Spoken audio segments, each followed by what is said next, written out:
Anesthesiologists. What are the best things people have said under the gas?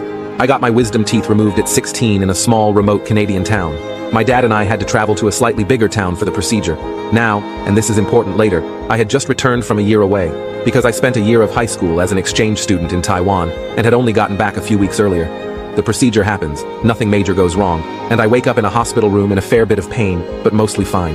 My dad, who had driven me, came into the room, absolutely howling with laughter. Once he finally found his composure, he explained to me what had happened. The anesthesiologist and a nurse came out into the waiting room after I was put under and apparently were white as ghosts. My dad asked if anything was wrong, and eventually, the anesthesiologist explained to my dad that after he administered the anesthesia, I began speaking to him in fluent Mandarin, and that he thought maybe he needed to call someone to ask how it was possible that this redneck white teenager could suddenly gain the ability to speak Chinese under anesthesia.